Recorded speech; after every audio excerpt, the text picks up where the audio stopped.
ያሉት በተሰብስበ ይሰማል ስቴልስን ብሎ የጨለመው ሌሊት ሲነጋ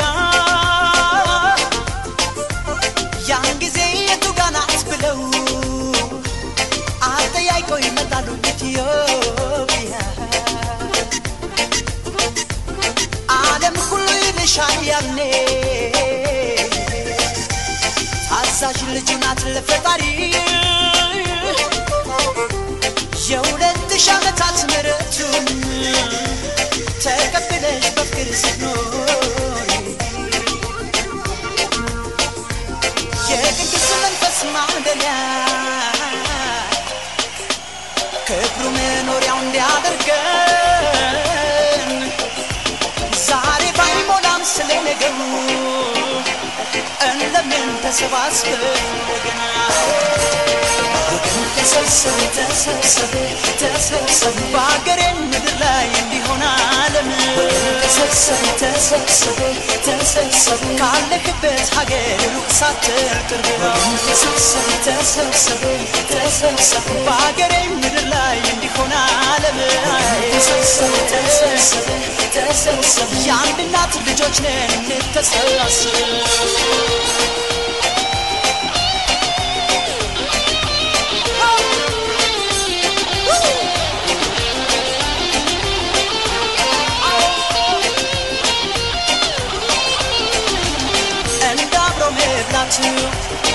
ተጋግዞ መስራቱን ብንታደልኛ መቼ መጣ ነበር አዛኝ መስበሩ ሰው ብሎን ረሃብተኛ ለኢትዮጵያ ይቅረብ ከድህነት መሰነባበቻ እንዳን ሆኖ ገኔ ለውጥ በቁጥር ብቻ ካለው ላይ ቀንሶ ካልሰጠን ሌላው አቅም ያለው ወገኔ ጎኑን አደላሎ ከንፈር ቢመጥላት ላይ ተቅማት አገሬ ቀንጥሎ ወድቆ የተራበ ባዶ አንጀት ቢተኛ ዝማት በሎ ገኔ ማናለው ካለኛው ወገን ተሰብሰብ በአገሬ ምድር ላይ እንዲሆን ዓለም ተሰብሰብ ካለህበት ሀገር ሩቅ ሳትል ቅርብ ነው ተሰብሰብ በአገሬ ምድር ላይ እንዲሆን ዓለም ተሰብሰብ የአንድ እናት ልጆች ነን እንተሳሰብ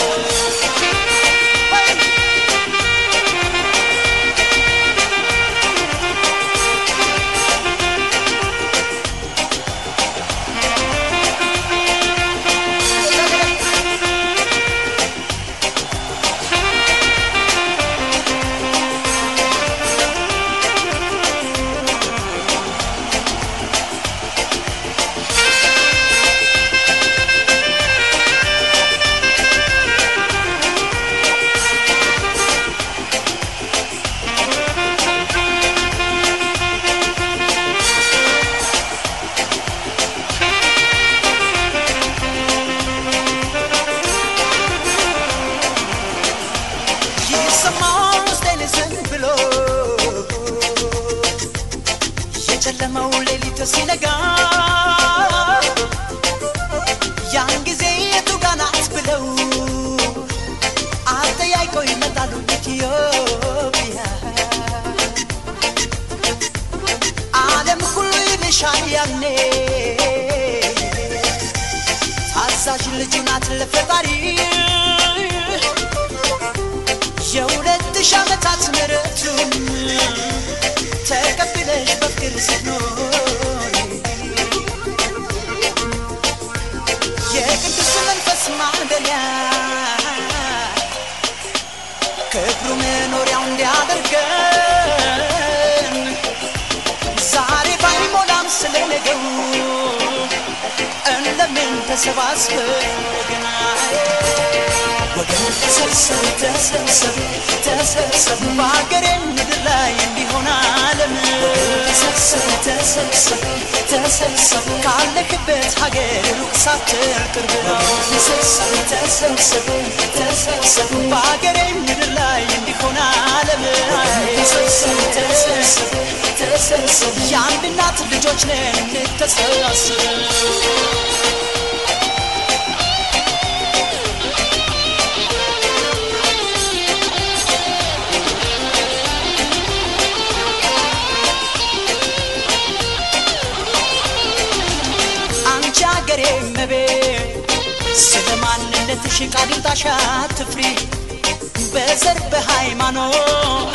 The Ethiopian Church in Harlem taking a look at their heritage and journeying back to where it all began. Fox News religion correspondent Lauren Green, she joins us now. She's back this morning for the next chapter in their journey. All right, yesterday we did a story about them anticipating going, the party to celebrate. Today is the story of them actually being there.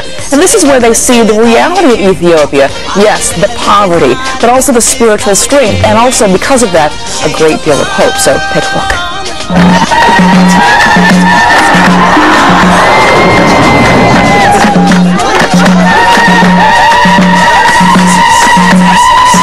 We're the largest single individual group of people ever to visit Ethiopia. We were 160 strong. We had 5 physicians, 2 psychiatrists, an anesthesiologist. We had maybe 3 or 4 investment bankers, 4 or 5 lawyers. We met with the Minister of Health, the Minister of Education, the Chambers of Commerce. This is why they were glad to see us. Our trip consisted of visits to several cities in Ethiopia. Gondar, Bahadar, Lalibela, Aksum, Mekele. So it was 5.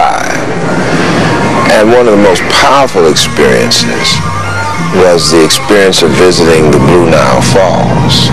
We had to take this incredible hike up the side of the mountain. And what a hike it was. I'm paying photographers now to bury those pictures of me with my tongue hanging out. One of my initial impressions is like seeing the modernization with cars and buses, but juxtaposed next to families still living very traditionally. Blew my mind. They would not have 24-hour hot water or plumbing per se, but the look on their faces was just still full of hope. So it's poverty from our perspective, but not poor in spirit. They still treasure family. They still work together communally to plow the land and milk the land to provide everything that they need. You really are invading them. Well, they own the road as much as any automobile, and as you see, the road itself is unpaved. Goodness, going into those churches and looking at the pictures, the frescoes, seeing an 800-year-old Bible, and finding out how far back Christianity goes in Ethiopia was really a very, very enlightening experience. Rock-hewn churches. The fact that people started from the top chiseling down to build these churches out of a solid piece of rock. And it's not just one, but several. And we have, until recently, neglected them in terms of the Christian faith. But more than just the Christian faith, they are really wonders of the world. I think that people understand that poverty is the enemy, but they're so proud. They're so giving. And I think this is a result of the spirituality. The Ethiopian immediately embraces that true to our native land.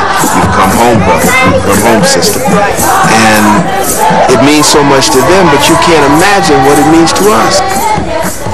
That's great. Beautiful. Well, that's the whole idea, is that they're bringing this economic force. This is just the first leg of this whole development and relationship with them. So they're going to actually give them advice and give them hope and give them help. Very cool. Tell us again where you stayed in Ethiopia. This is another, so we stayed in the 5-star Sheraton in Addis Ababa. When we were in, actually, Addis Ababa, we actually stayed in lesser hotels outside. So they got cool places to stay. Real cool. Wow. It's incredible. There's so much development in Africa. It's an incredible contrast between this development and then this sort of poverty or ancient way of living. Lauren Green, thank you so much. Fantastic. Looking forward to part 3. Yes. Okay. And it is